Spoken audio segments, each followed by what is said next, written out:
Hey, brand builders, ready to take your brand to the next level? I'm Dana Ammons, and welcome to the Brand Blueprint.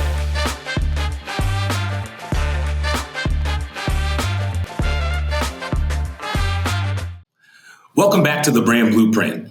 In Capsule 5, we are focusing on marketing, and I am so happy to have a really special guest with us today because marketing is the creative fuel that powers brand success, and we have a really creative individual joining us on the show today, a professional who I am really excited to share his wisdom and insights on marketing and specifically in the world of creativity. So today we're diving deep into the creative's role in the brand building process. And joining us is none other than Luis Carmona. Now, Luis is a seasoned creative director, strategist, and brand storyteller. And he helps businesses craft compelling narratives and visual identities that resonate. He's worked across industries, shaping brand experiences that drive customer engagement and loyalty. And we also want to talk about his ability to help brands bring their visual, creative ideals and identities to life, not just in the real world, on packaging and on websites and other platforms as well. And so I am very excited to welcome Luis to the show. Welcome to the show. Thank you, sir. Thank you, sir. Thank you for having me.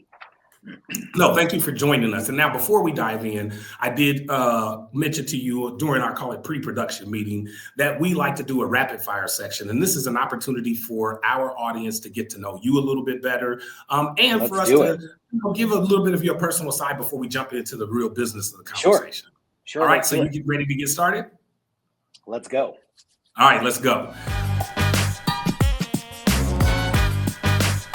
All right, so Luis, one of the first questions we always ask to start this segment off is coffee or tea? Coffee all day, every day. Coffee all day, every day. So tell me, how do you like it? Do you have a special go-to order at Starbucks, or are you just give it to me black guy? It's an iced vanilla latte. It's an iced vanilla latte. Same drink, 20 plus years. I'm a creature of habit, and I make it at home now. Starbucks or wherever I go, I mean, they have it's the standard, so they have that. But I make it. I have kind of a Breville, kind of fancier coffee maker, and so I make the exact drink at home, so it works. Wow, I love that. Yeah. It's fun. And I mean, now, do you find that when you travel, especially hotels that have those little rinky-dink coffee makers in the room, et cetera, are you the person who either brings their kind of portable setup, or do you just seek out the really dope local spot to go to? Yeah, I'd like to seek out here's the thing. Starbucks will, at least they're consistent, right? It's not for everybody, but it's consistent. And so I like that there's one on every corner. I tend to travel to big cities, and so there's bound to be one. However, I do like the local aspect. So I do try to seek out local coffee shops. Certain cities are a little bit better. New Orleans is great. Detroit has some amazing coffee shops. And so it just really depends on kind of where you go. Luckily for me, I usually travel to cities. So I tend to never run into a space where I can't find coffee. In a pinch, we're going to have the hotel drip coffee. Yeah. But for the most part, I can get my vanilla latte everywhere I go. Yeah, you're right. Even if it's not of quality, right? Like in most of your gas stations across America. The caffeine is the key. I just need to stay caffeinated. That's the key. Yeah. All right. So then follow-up question for that is early bird or night owl? Night owl. And that has been me since, teenager. Just staying up late. And so night owl is where it's at. I can be a morning person. I did have a call this morning at 9 a.m. Yeah. That's early for me. I know for most, it's normal. That was early for me. However, between 8 p.m. and midnight, that's where, for me anyway, the ideas thrive. I think everybody else is winding down. Everybody else is not working, which is normal. I am the abnormal one. And so I use that time. Nobody bothers me. Emails don't come through. Phone calls don't come through. And so, I get to just plug away.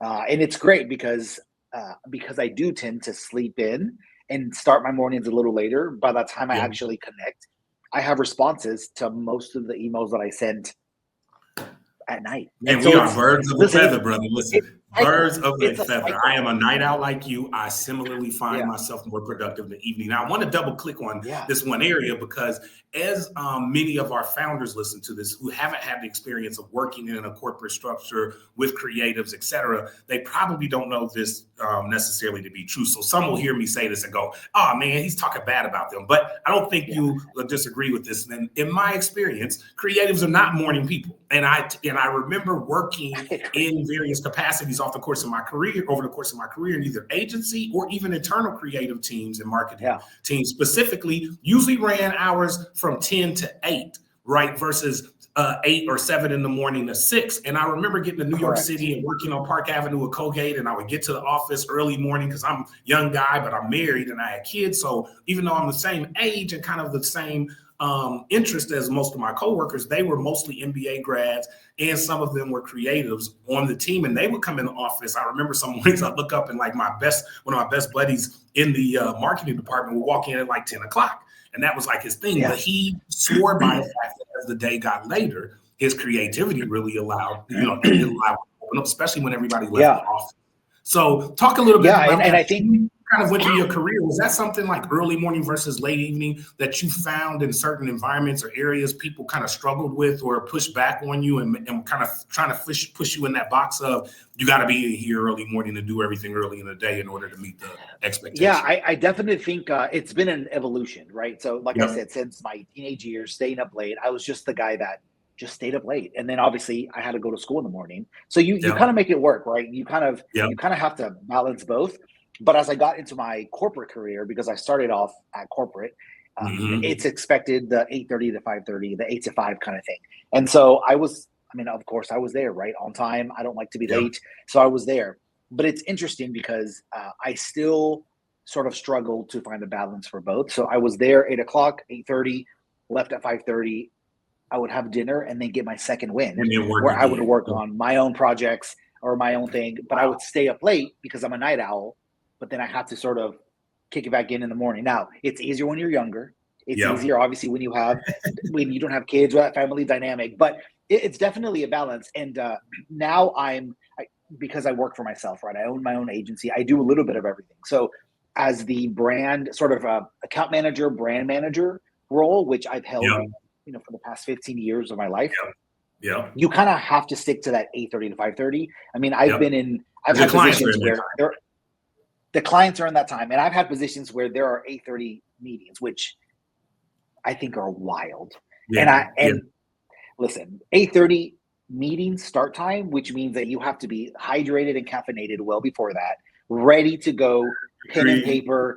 I mean, that to me emails answered, right? For those of us that are productive, right? Which means I probably had to check emails at 8 to make sure nothing caught on fire, in the overnight hours. To me, that's a bit wild. Like, give me a second. Like 10 o'clock, now we're talking. Like I'm able to kind of ease into it, and then I'll end strong at 8 p.m. But I need to ease into it, and so I think it's been that interesting dynamic of being the creative that I am. I like to stay up late. I get things done. Maybe it's because it's a little quieter. My ideas tend to kind of flow a little bit easier whenever it's late.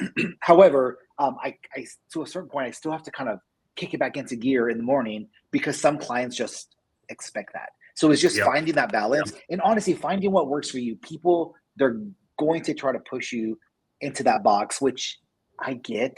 It's the norm, the 8 to 5. It's what society considers normal. But as creatives, you kind of have to just figure out what works for you and just figure out what is best for your clients and their needs at that particular time and be flexible. I love that. And I think you make a great point about not burning the candle at both ends, right? Because as a creative, or just a person who has many interests, right? Which creatives typically do. Most of my creative friends have 3 or 4 hustles, as I like to say. They never have one thing that they're focused on. They've got 2 or 3 things they're working on in public, and they've always got one private thing or one thing, call it in the lab, that they haven't quite yet shared, but they're working on it, right? And so there's 24 hours a day. You got to find a way to work on it. Now, let's follow this path a little bit further before we jump into the core part of the interview, because I'm curious. Now, what are your inspirations in terms of how do you once you created the space, you know your times that you are creative. So what are your sources of creativity? What inspires you? What gets your juices flowing? Is it a book? Is it, going through a certain process? Is it music? Like, what's your source of inspiration?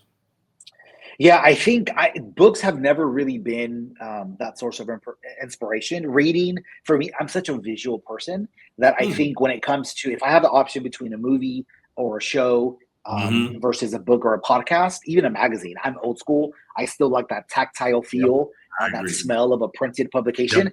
I'm going to go for the magazine or the movie or the documentary because it's visual. And so it obviously tells a story, but I'm visually able to see it versus a podcast, a book. My mind tends to wander with a shiny object, whatever shiny thing I hear or I see. And so, so my inspiration is always going to be that visual component. And so, yes, I listen to music. I usually listen to classical music whenever I'm working because it's mindless in the best way. It just plays in the background. Most of it, I do have some opera thrown in there. So that obviously has words, but the rest is just instrumental. And so it's nice background. I like it. And so obviously that's inspirational. But it's not words because again, with the words, if I hear a song, if I've been to that person's concert, I'll visualize myself at the concert and there goes the squirrel, right, running across the yard and game over. So I tend to go to just classical. That's my go-to. But I mean, I get inspiration, luckily, if you just surround yourself, right, in your own sort of ecosystem of your projects, your friends' projects, and with like-minded people, you constantly have sort of an endless supply of inspiration around you, which is great. And so I think I naturally pick it up from my day-to-day, whether it's I'm at the office working on some things. I obviously have to find inspo for a logo, for a branding campaign. And then perhaps I'm on social media. You find inspo. It depends on where TikTok tends to take you, right? What rabbit hole you're going to go down. But I have great inspiration, sort of videos saved on TikTok, on Instagram. But perhaps then I'll attend a friend's art event or a friend's, documentary launch. That's inspiration in itself. So I think because I sort of surround myself with like-minded people, I have a natural sort of an endless supply of inspiration on the daily basis, which is a blessing because I don't have to search for it, if you will. It's just, it's there because that's what I do. And that's what I've been doing for, almost 2 decades. So I love that. Now, as always, I'm curious about the different tips and tricks of every individual that I bring onto the show's kind of, array of tools that they go to or use to either make their lives easier, work more efficient, or in your case, to help facilitate your creativity. So tell us about some of your go-to apps or technology platforms that you resource to really, stimulate or even just execute some of the creative things that you do. Sure. Yeah. I think when it comes to social, I think, Instagram, TikTok are sort of my two go-to. I just can't get into Pinterest.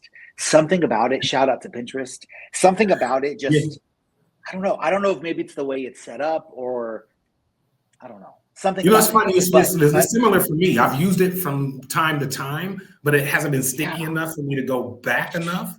Right, and do it. And I don't know what it's about it. I don't know. But I have found a great sort of cluster of creators, right, on both TikTok and Instagram that whether they're visual storytellers, whether they're marketers, whether they're brand owners, I just love their aesthetic, their messaging, the way they present themselves and the content they put out. And so I sort of stay in that sort of that realm when it comes to that. I think for me, here I am, pen and paper. I'm a tactile guy. And so I think a lot of times, I have friends that use these really cool note-taking apps or recording apps that will take my conversation into notes. I mean, I have a paper calendar. I've had it for 20 years, same brand. And so for me, I tend to use less apps. I mean, obviously the Google Suite, right? The docs and the sheets, that's amazing. And that's a game changer. But still old school in your planner now. And you said the same brand, what brand of planner are you currently rocking? It's called Graphic Image, not sponsored by the way, but Graphic Image, shout out. Shout out to Graphic Image. Absolutely. I started at Neiman Marcus, right, in the corporate advertising world, and I was a media buyer. This was let's age myself. 2004, I started, and New York Times sent over, because I was a media buyer, so they send things once in a while, and New York Times sent over a planner for us to use, and it was stamped New York Times, it was branded, but I liked it. And then the next year they sent another one, and I was like, oh, it matches, I like it. And the next year, and so for 5 years that I was there, they sent a planner. And so when I left Neiman Marcus, when I left my position, I called the New York Times. I called my rep and said, hey, I need to know, who's this planner? What is it? And so they said, it's graphic image. And so from then on, I've gone a plan. So I still have every single graphic image planner from 2004 to now. And Luis, 2007. You will be blown away by this, because I wanted you to share that, because I thought, like you, who I also am similar. I've used the Covey 7 Habits planner system for pretty much the entirety of my professional career. And even though it's gone through iterations of electronic back to paper, I've stuck pretty much to paper like you, because I just find it to be, frankly, more immediately accessible. I mean, I'm a big techie. I agree. I'm heavy into devices and apps, but when it comes to staying organized, I don't find that is, the best way for me to do it. But I found this funny. I would share this as part of our conversation before we transition to the core interview, which is I met with a couple of interns over the last couple of weeks as we at VGP are interviewing interns to support our social media and marketing executions, and to give them some exposure to, ground up social media marketing planning and campaign building. And so as I'm interviewing these three young ladies in particular in a row, one of the three things I always ask is, how do they stay organized? And I'm always curious to kind of hear younger people talk about their organization. Sure, yeah. All three of these young ladies use paper planners. And I was so weird. I was like, okay, so wait a minute, what? You use a paper? And the funny thing is, each one of these young ladies were younger than 21 years of age. And all three of them, I quote, use some phrase of, I know I'm probably old school because I still use a planner. And I'm like, you're only 19. You can't say you can't even use that phrase. What are you talking about? You're not old school. But those are my people. See that? Right? I appreciate that. I appreciate that. And there's just something about it. And I think typing, I can look at you and type a whole paragraph over here, and it's mindless, and then I won't remember what I typed because it was so sort of mindless. Versus when I write something down, if I physically say 2 p.m. interview with Dana, I'll remember it because I saw myself writing it down. And so, listen, call it old school, call it whatever you want. Paper planner, paper notebooks, I'm a pin collector. And so I like to collect refillable pins, and I have an inventory of number 2 pencils ready to go. I love this. So look, great advice and great tips before we even get into the core part of the interview. So founders and young folks alike who are watching this know that you've already received a great tip before we even got into the interview, because I really do think that the art of staying organized has been a bit lost over the last several years, especially as more people have tried to move that art into the digital space. And frankly, I agree with Luis. I've seen so many iterations, and so many of my friends have these new fancy digital notebooks where you can take the actual handwritten notes and it'll transfer it into digital and then turn it into digital. And I think that's so cool. And I do want to get there at some point, but I haven't quite figured out a way to integrate it into my old school, decidedly old school systems. Right. So, oh man, I love it. All right. And it's a struggle to go back and forth, but I will say, it is. Like I said, I keep every planner that I've had since 2004, as well as probably a dozen and a half notebooks. And there's something great about you and I having a conversation and saying, didn't we discuss that idea in 2010?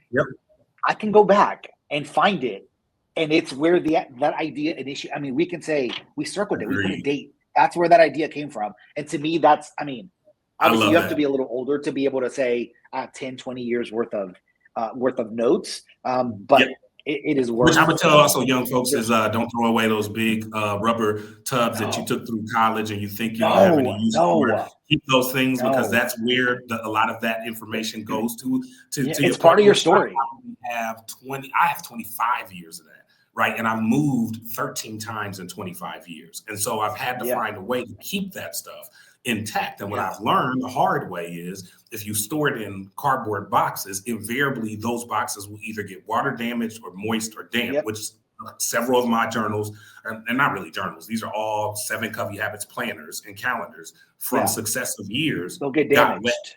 right, and damaged. So now I put them in these big plastic tubs and I keep them. And to your point, I think some people probably think it's a bit of hoarding or a bit eclectic, because I don't go back and read every one of them, but I do find it very fulfilling in some mental capacity that if I need to, it's there, right? It's there. And it shows your progress. It shows your growth. Yeah, it does. It does. And so, look, you and I could talk about this all day. I think we will have to bring you back and talk a little bit more about processes and techniques and tricks to stay organized. But let's get into the core part of the interview. Are you ready to get started? All right, great. Sir.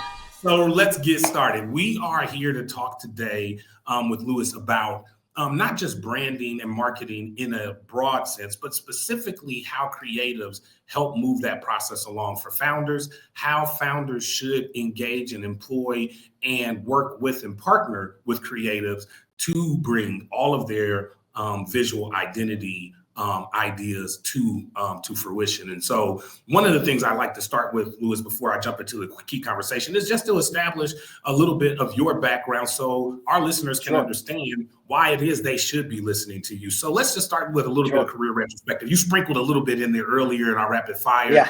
So for those of you who didn't listen, go back and make sure you listen to that. But Luis, tell them a little bit about your career, where you got started and how you got to where you are now. Sure, absolutely. So I studied at Baylor University, and interestingly enough, I was a biology pre-med major for 3 out of those years. My senior year, I dropped pre-med and I switched my major to forensic science. Baylor was, I believe, the first university in Texas that offered forensics, which it's not for everybody. I totally understand, but it's such a riveting field. I love it. I miss it every day. It's great. I obviously don't work in that field, but I have friends that do, and it's absolutely amazing. And my senior year, one of my friends said, "You're great with people.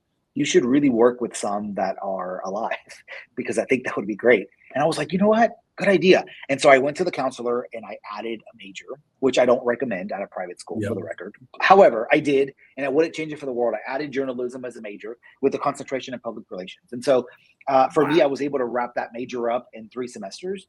And it worked out because my very first intro to mass media class, it was just a very generic class. I sat next to a girl who's still my friend. And the professor said, "Hey, everybody needs to get an internship this semester. So start looking." And she turned to me and said, "If you need an internship, let me know. My mom works at Neiman Marcus." And I said, "Sure." And I gave her my resume and she gave it to her mom, and her mom called and said, "Yep, what do you need?" And I said, "An internship." And she goes, "Great." And so, listen, I always say, like, it's all about who you know, not what you know. And I think there's a fair combination of that. But for me, the network has been my net worth. And I say that, I mean, I will believe in that through and through. And so, I mean, that's how I got my internship my senior year. I interned for a year at Neiman Marcus. I graduated on a Saturday, started full-time on a Monday. Wouldn't change it for the world. I was a media buyer and account manager at Neiman Marcus at the corporate level. Switched over to go on the agency side of things, which, Neiman Marcus, I was on the client side. And so I went over to the agency side of things because I think it is healthy to be able to see both sides of the business. And so I worked as an account manager for a lot of food and restaurant brands, which is great. In Dallas, where I'm based, there are a lot of food and restaurant corporate offices. And so it was nice to get that exposure. And so my biggest client was Chili's. So I had Chili's. I worked with 1,800 Chili's in 34 countries. Wow. And so I always joke that there was a whole lot of chicken crispers, but it was amazing, and they had about 300 Chili's in Latin America and Mexico and Central America. And so it was great as a bilingual speaker to be able to work with all of those franchisees across the world, which is great. Went over again to another agency working for Mission Foods, the chips and the tortillas. And avocados from Mexico. Some of the best tortilla chips in the game. And avocados from Mexico. So those were my 2 clients. And so I've been able to. Wow, and avocados from Mexico? Yeah, those were my 2 clients. Again, bilingual speaker, it worked out well. So just audience real quick, so I'm double tap, because Luis is being very modest here. He's just dropped like 3 or 4 major customers in his history, clients that he's worked with, and I don't want to let that one go past. Without just backing up a little bit to just reemphasize the diversity of your experience, because talk a little bit about, you're talking about for-profit organizations, huge for-profit organizations that you've worked for. Multi-billion-dollar, yeah. Right, billion-dollar companies. But then you also are working for these trade industry and organizations, which I think is a bit, back to your point, similar to earlier in your career when you were internal with the company and then you decided to go external with the agency to get both sides of this experience. Then you get this rich experience with even the type of clients that you worked with. So talk a little bit about the work you did on like the real avocados, because to me, avocados from Mexico is one of those things that a campaign that for a guy who didn't eat avocados as a kid growing up in Omaha, Nebraska, poor, who didn't really, frankly, get exposed to avocados until I was well off and in my corporate life, right? I had a little bit of money on my own.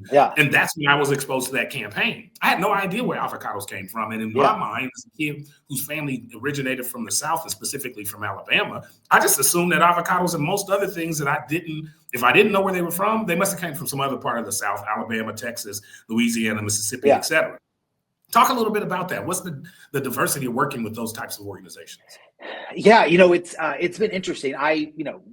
Coming from a Mexican household, avocados were a staple. But when you don't work for the client, when you're not in the business, it's an avocado, just like an orange is an orange and a banana is a banana, which I would assume that the brand manager at Chiquita Banana would have some soul behind why Chiquita Banana is the best banana you ever had.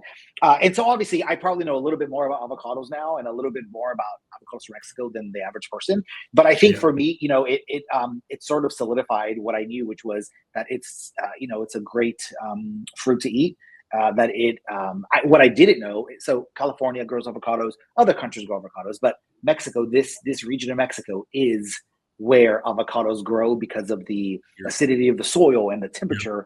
And there's a science to it, right? And that's where that Hass avocado grows.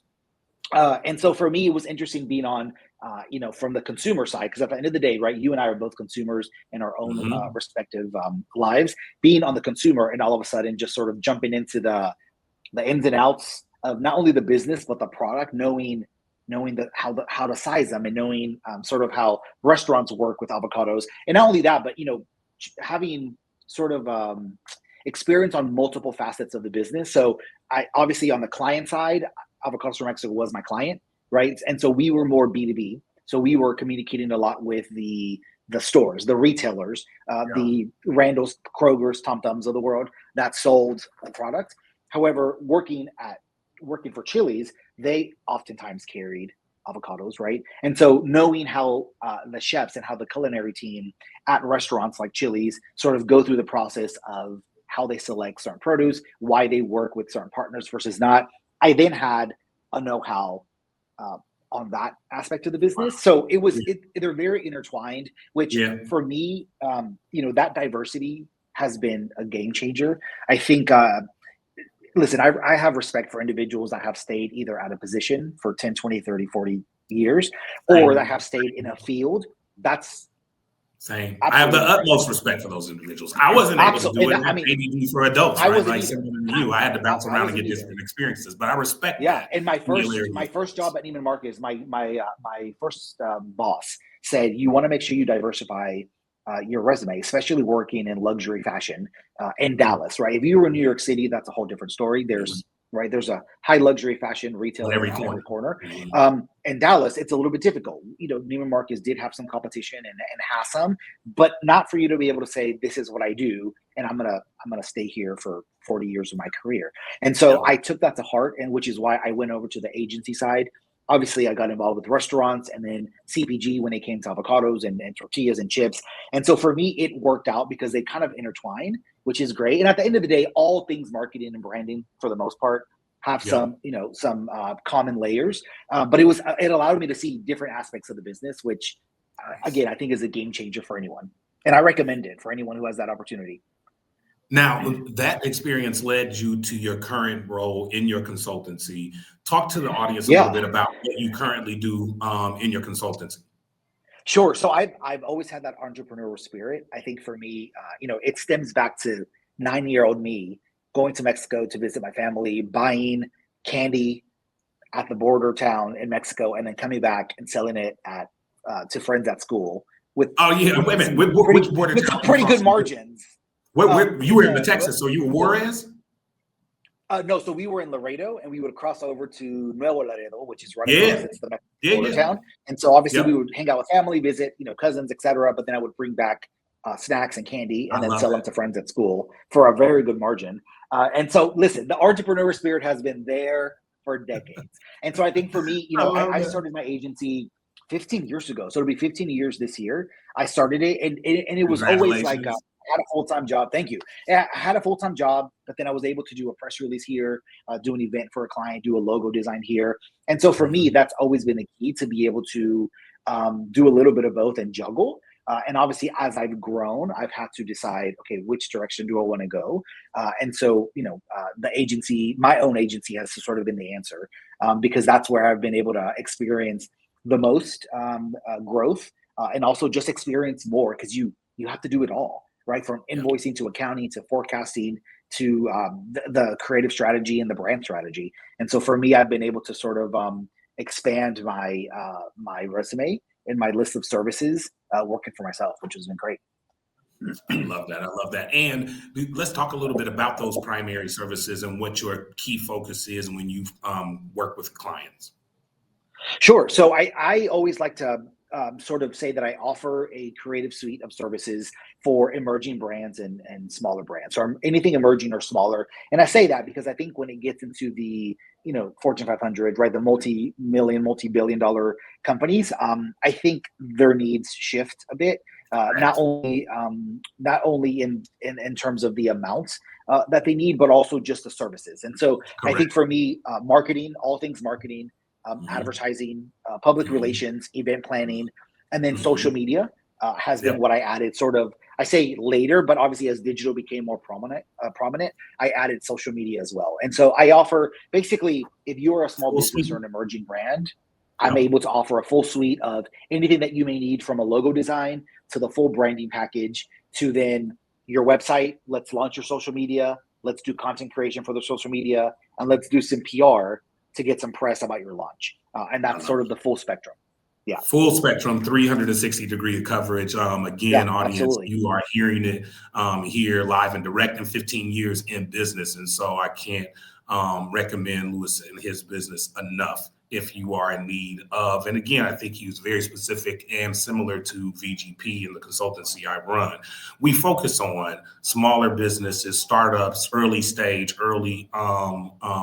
even pre-revenue, because we know that those founders and those businesses cannot, frankly, find as many affordable services like ours, especially in some of those underrepresented communities. And I would be remiss if I didn't shout out the border towns across our country, especially on the southern border. I am a person who had a fortune and enough opportunity to live near a couple of our border cities over the course of my career, living in Tucson and in Phoenix at one point, but then also working for Pepsi. I covered West Texas, New Mexico, and Arizona. And I spent a lot of time in every one of those border towns, and I found them to be so rich with culture and so so much culture and diversity. Right, so much culture in those cities and towns. So just staying focused in that space a little bit, but also talking about your experience. I want to hear from you, because you work with early stage businesses, founders, et cetera. And that's one of the areas that we are really, really focused on as part of the brand blueprint. And one of the things we are focusing right now on is really opening up and demystifying the process of creating a brand and bringing a brand from concept all the way to commercialization. I want you to talk about one of the things that I spend a lot of time talking to my founders about, which is some of the challenges or the biggest mistakes that founders and brands make when they start that path of creating their visual identity and then ultimately trying to create a story from that visual identity. Can you talk a little bit about what you find to be some of those common mistakes that founders and initial brand owners make in their effort to create their visual identity? Yeah, sure. I think for me, the way I work with founders, you have to sort of know that the founder of any business or idea eats and breathes that every single day, right? So for them, it's personal, and they have an emotional connection to that. And I think my goal is to come in, and I always say I want to complement what you have and not contradict it. So my goal is to basically just augment what you already have and make it bigger and better, and not necessarily start from scratch if not needed. But I'm going in as an outsider. I'm going in as someone that doesn't have that emotional connection. And I think that's good, right? Because I think, emotions drive certain decisions. And so as a founder, you think every idea that you come up with is amazing. You think every concept should be out there. And that's not always necessarily false. It's your baby, right, Lou? It's like your job and my job sometimes is to tell people when they come into the shop for the first time is that, unfortunately, as much as you love your baby's not the prettiest baby right now on the block, right? And that's hard to have that conversation. When people are emotionally invested. So, like, talk a little bit. When you first see some of these babies for the first time, what are some of those flaws, those beauty, flaws that you look at and you go, ooh, okay. We're going to need. And so exactly what you said. When I see those, right? So for me, visual. A lot of times they'll say, I have an idea. Here's what I've come up with. See attached. And I think the logo speaks to me, or it doesn't sometimes. And that's usually, and I try to be very logical and say, is it a matter of preference, right? Because I have a preference just like you. So I may like certain colors, you may not. But I try to look at it from sort of a neutral point of view and just say, does this logo, does this current branding speak to me? Does it speak to the brand? And does it speak to the target audience? Because I may not be the target audience for every idea, right, that I or every founder, right? But Louis, so I want to make sure that the founders even know their target audiences when they're first coming in and presenting their logos. No, they don't even usually know it, right? Absolutely not. So a lot of times, the first thing I see is branding, and so I may have questions about that. I may have some holdups, and I may have some possible edits, and then obviously after that, it's always, well, who is your target audience? A lot of times I get I don't know, or I get, it's everyone with eyes, and it's like I understand what you're saying. And I understand, like, it's almost like Pepsi saying anybody with a mouth, anybody with taste buds. Like, I get what you're saying, but we got to narrow that down. Eloise, can you bring that back one more time? We need to hear that again. Well, who is your target audience? A lot of times I get I don't know, or I get, it's everyone with eyes. And it's like, I understand what you're saying. And I understand, like, it's almost like Pepsi saying anybody with a mouth. Anybody with taste buds. Like, I get what you're saying, but we got to narrow that down. One of the more common mistakes, right? Coming in with this broad-based approach of my products for everybody. And it's like, I get it. I get what you're saying, but that's not the way marketing works, right? And so once we figure out who that target audience is, then we hone in on the messaging. And a lot of times they'll think, well, here's what I'm thinking. And I don't mind that, right? It's a collaborative effort. Right. And that's what I always say. I don't come in and just kind of steamroll the whole thing. It's, you're the founder, I'm the marketer. Let's talk. Like, I want to know, because I want to know where you're coming from. And I want you to understand the why behind my decisions and my feedback. And then obviously let's develop a perfect outcome, ideally. Well, let's talk about that, Louis, because I think that's another point I want to educate our founders on, which I think is the art of working with a creative. Right. And what that creative direction should look like and how you as a founder should process it. So first, let's talk about the stage that you should bring in: creative help, creative partnership, creative direction. And there's a difference, right? Because I think you just spelled it out. You approach it from a partnership standpoint, and as do I in most cases, especially when the founder is really clear about what they're looking for in terms of the actual outcome, right? I found founders sometimes are not really completely clear on the outcome, with the exception of, I want to make more money, right? Like, I haven't yet met a founder that's walked into my door that the ultimate, whatever they want to make money, right? They wanted that thing to help them make more money, right? But intermediate needs, I think, are more important to both of us. And so one of the things I want you to talk a little bit about is, first, when should founders get a creative involved in the process, right? Is it before I go out on Canva or AI and create my logo by myself and create my whole branding platform by myself? Is it after my first or second round and I've already started selling product? Is it pre-revenue? Like, talk to them about timing, and then also talk to them about how that relationship, frankly, should work. Should it be a two-way street? Should it be a partnership? Should you be able to give your creative ideas as a founder, and the creative just take your ideas and shape them up to make them really nice and fit your vision? Or should the creative be allowed to come in and bring some independent ideas to the table, given some parameters that founder may provide in a brief or so forth. So talk a little bit about when Sure. and then what that process should look like. I mean, from a win perspective, as soon as you can.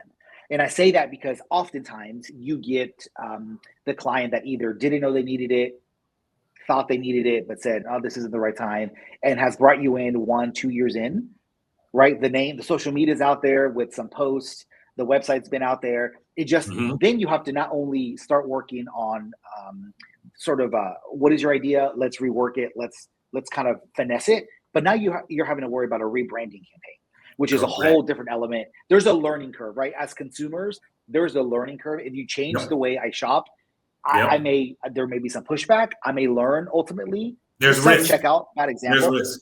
Yeah. But I'll learn. And now, you know what? I like self-checkout. But a few years ago, I was like, can I just get a person? Like, this is crazy. And so for me, but that was a learning curve. And that costs money. Wow. That was a really important point. Can we hear that again?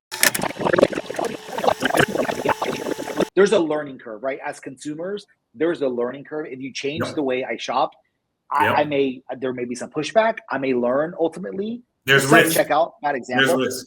Yeah. But I'll learn. And now, you know what? I like self-checkout. But a few years ago, I was like, can I just get a person? Like, this is crazy. And so for me, but that was a learning curve. And that costs money, right? And that customer acquisition, like, cost rises. And so I just say early on as possible, if you have an idea, listen, put your ducks in a row, sign that send me an NDA. I'm perfect. I've signed enough in my day.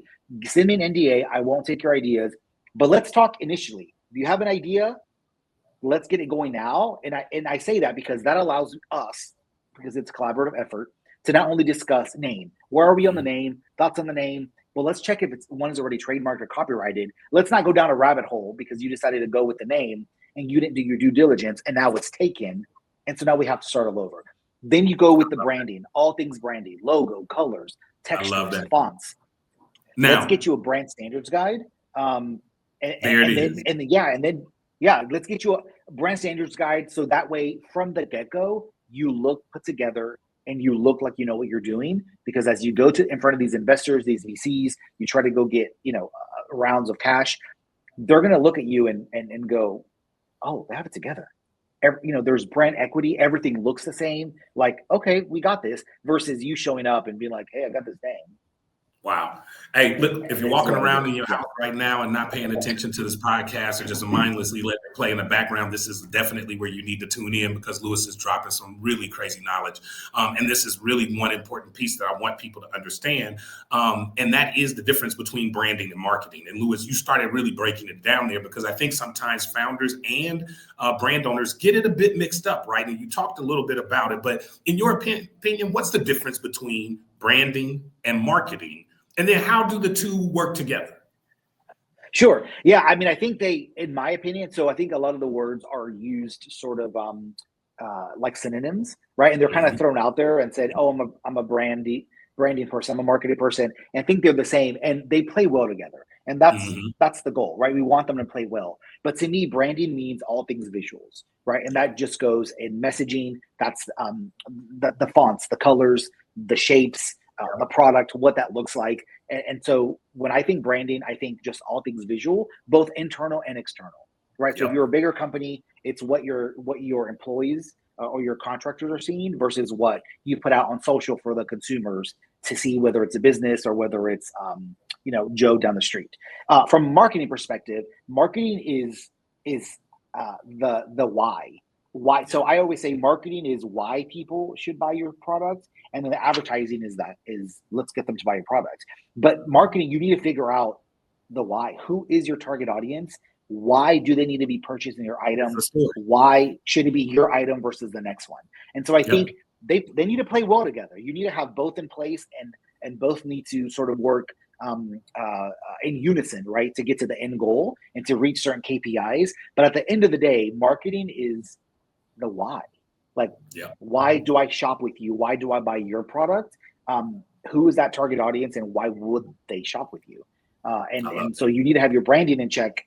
So when you do find out the why, your advertising can kick in and you can reach that audience member, reach that target audience. Yeah, I mean, it's a very almost linear process you just outlined, right? You get your brand right first.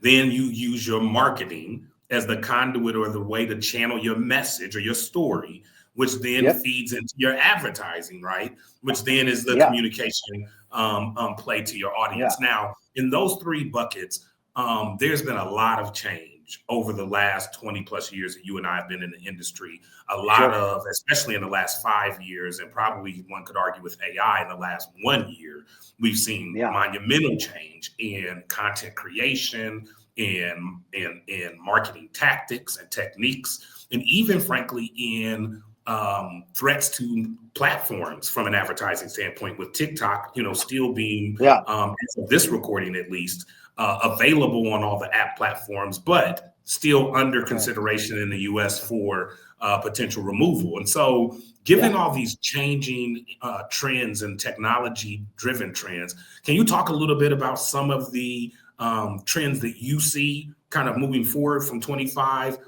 going forward that are going to potentially reshape marketing or branding as we know it? Yeah, I mean, AI, it's a love-hate. I think AI is good for certain things. I think as somebody who grew up in a certain era, I think it provides a disservice when it comes to certain businesses and certain services that are offered. I still miss that sort of human touch point. And again, it perhaps could just be me or the era that I'm from. But I do think that AI is going to help in certain aspects when it comes to copywriting, when it comes to visuals that it gives. But I do think that as consumers, we think it's cool. We think it helps. And I think ultimately, I think people like it. But I also feel like a brand cannot lose its authenticity and cannot lose how relatable it is to AI. Because I do think that being relatable and being authentic is what allows me to care for a brand. I think that storytelling that we keep sort of mentioning throughout this podcast is the storytelling is what personifies this brand. Without that storytelling, it is just a company that sells shoes, just a company that sells burgers. It is just a business. It is what it is. And that storytelling is what allows a consumer like me, a consumer like you, to look at a brand and add sort of human characteristics to it, add emotion to it. That is what makes us see a commercial and cry. Whoa, we need to hear that one more time. The storytelling is what personifies this brand. Without that storytelling, it is just a company that sells shoes, just a company that sells burgers. It is just a business. It is what it is. And that storytelling is what allows a consumer like me, a consumer like you, to look at a brand and add sort of human characteristics to it, add emotion to it. That is what makes us see a commercial and cry. That is what makes us want to, see an ad and go, man, I'm going to go. That's really cool. I'm going to and get it's that authenticity. Yeah, it brands, especially nowadays. I think that younger generation, they can see right through a brand that's not being authentic. And so I think a brand being authentic, a brand continuing to be relatable, and also a brand being socially conscious, right? I think just nowadays there's a whole lot going on in this world, and a business is business, and they have margins and they have numbers they have to meet. But I think brands that are a little bit more socially conscious, I think resonate with an audience a little bit better. And so I think that's a trend that I hope we see a little bit more of, because nowadays there's so much white noise that a lot of businesses and brands are just trying to cut through that white noise with sort of that one trendy video, that one viral video. Yep. And listen, it'll get you attention, right? It'll get you attention. You'll get noticed. But what is that ROI? And I don't know. I mean, what is that return on the investment that you'll get off of that one trendy video? Is it just kind of a one-stop, sort of like a one-hit wonder, or is it something that will truly help the business?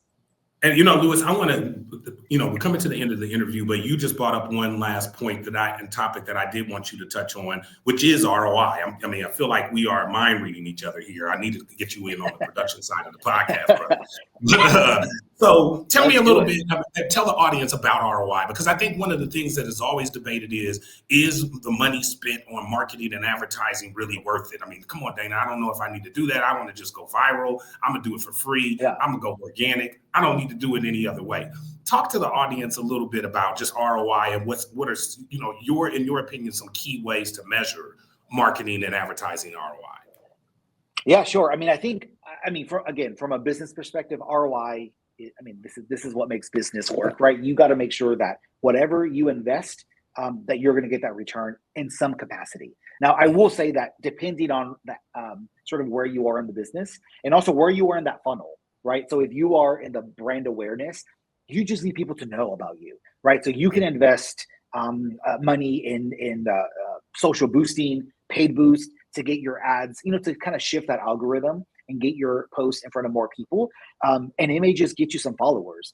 The return, so from a financial perspective, may not be there, right? Because those followers may not convert. But at least from an awareness standpoint, you have become more your brand has become more relevant to these consumers. And so for me, that's a win. If that was the goal, that is a win. Now, when it comes to conversions, if you're like, I need to get sales, I need to get people on the door, people on the website and sales, then yeah, now we're talking whatever you invest in, you have to have a number that attaches to that and see if that investment was worth it. And so I think ROI can be used on all aspects of life, right? It could be as simple as, hey, I'm going to have an intern. It's my time to train the intern, to show them what they need to do on my business. What's the ROI? What is that return on the investment? Is it going to be worth it? So there's not a financial component to that, but you really do have to kind of sort of consider that to make sure it's worth your time. And so I think ROI can be sort of used on all facets of the business. Some of it will have a monetary number attached to it, which makes sense because that's how, that's what makes the business go around. But it doesn't always have to be. And I think for a lot of the things that you do in business, you have to just understand what am I investing and what is the return, and is it worth my time? Correct. And you should be asking that question. I love that direction. Absolutely. Now, continuing that out, and just as we go to the end of the interview, this is really, really cool the way this flowed, because as we kind of exit ROI, one of the things I wanted your advice on for our founders was around the area of investments, and specifically, what is your advice for founders on limited budgets, which are a lot of the founders who watch our program? Sure, absolutely. What advice would you give them in terms of investments in their brand early on when they are limited in dollars to spend? What's the one or two things that you would say, look, if you're only going to be able to invest in 1 to 2 marketing or advertising tactics in today's current, environment, what are those things that you would potentially advise them to invest in? Sure. I mean, and obviously a little odd coming from me and what I do, right? But my go-to for founders and for small business owners, I always say, make that initial investment. It doesn't have to be some crazy number, but make that initial investment in an individual or an agency that is able to sort of give you a well-rounded approach when it comes to your business. And I say that because very easily you can say, I have an idea, it's a product, and here's my idea. And all of a sudden you need 12 different people to execute that idea. Now that's going to be very difficult, right? Because that's a lot of overhead, that's a lot of players involved. Inexpensive. And if at the end of the day, you can just involve someone, whether it's, like I said, a freelancer, a contractor, a small agency that can say, I like your idea. I see where you're coming from. Let me give it a little bit of structure. Let me finesse it a little bit. Let's get your branding down. Let's get your messaging down. And maybe let me give you a 3-month plan, right? And let you execute it. Perhaps that's all you need, a little bit of guidance, but at least it gets you sort of in the right lane and allows for a path forward. Hopefully, for you to be able to afford a little bit more and a bigger team later on. But I think investing early on to just get that foundation to ensure that whenever you go out into the real world, your ducks are in a row, I think is key. I love that.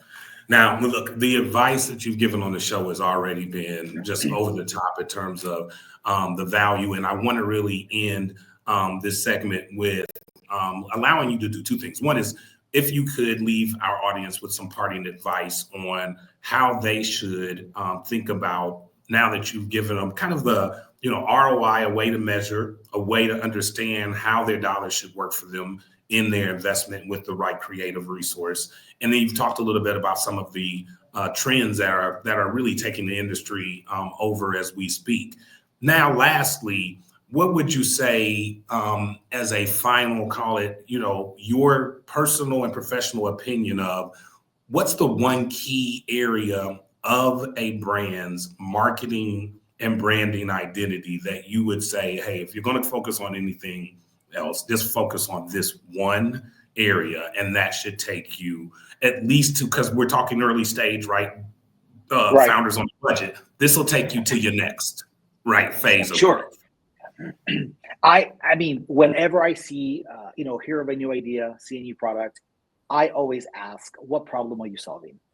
And for that, if the founder is able to give me a direct, concise response to that, I know a few things. One, I can tell that they know what they're talking about. They've thought about it, and that they're sort of focused on this brand. But two, if it's a problem that doesn't really exist, or if we can't answer that question, then I think it warrants a step back to figure out, is this idea or service needed or worth it? I'm not saying that some ideas aren't. Listen, we've all seen some superfluous ideas out there, or products that we're like, okay, that's kind of random, but okay. But to me, I always say, what problem is it solving? Because I do think that when you answer that, you're able to sort of see if the idea that you have, that product, that service, is truly going to make a difference, and if it's needed. Because if it's solving a problem, that right there, my friend, it's a clear indicator that it'll be a lot easier path with a lot less resistance than if you were just making up some product or idea that you thought was cool. Listen, there are plenty of those that have made it. Don't get me wrong. But if you're solving a problem, it's a win-win right there. That's a longevity factor, to your point, right? There's plenty of flashes in the pan. But if you want a product or a brand that's going to last, you need to solve a problem, right? And a problem, frankly, that has a longevity issue with it as well, right? You don't necessarily want to create a brand that's solving a problem one time, and once that problem's solved, your brand and the problem go away. So, man, which goes back to the target audience. It goes back to the target audience. Who is it, and how many of those people have that problem?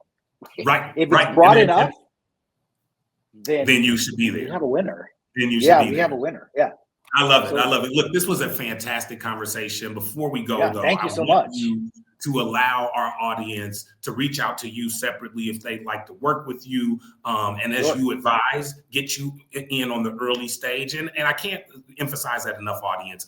We're not talking about an ongoing and a retainer-based relationship that has to be super expensive or onerous to your budget for the course of your early stage. But we are saying that it does make sense to bring someone of Luis's talent and expertise into your operation early stage, so they can help you along with your strategy person, or if you're making the strategy up yourself, they can actually be there to help input on that strategy or that roadmap, so that you don't make all of these missteps on your way to establishing the right brand identity and the right advertising strategy. And so that being said, tell them where they can reach out to you and your platforms they can find you outside. Sure. I think the website is probably the easiest. CarmonaCreative.com.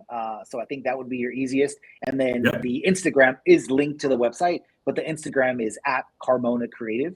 And that's CARMONA Creative. And so I think that's where you can see the most recent work.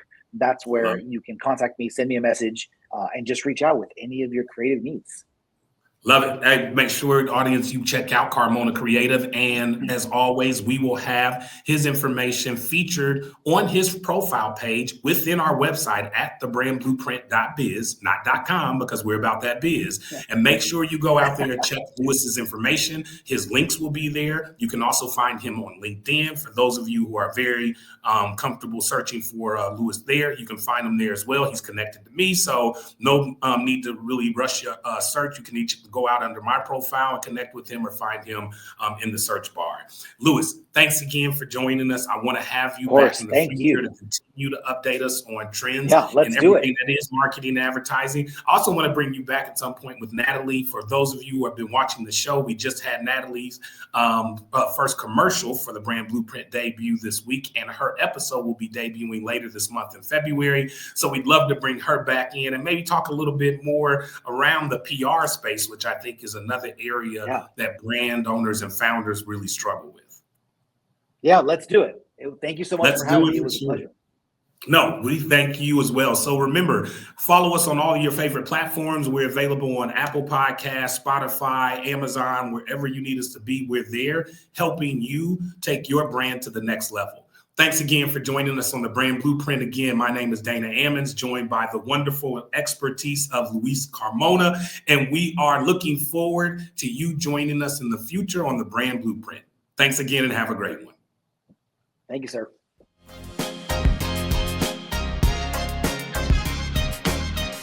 Thanks for joining us on the Brand Blueprint journey. Make sure to follow us on all of our social media platforms to stay updated. Watch the full episodes on our YouTube channel for an in-depth experience. Don't forget to subscribe to our website at thebrandblueprint.biz for exclusive content and materials. We're everywhere you need us to be.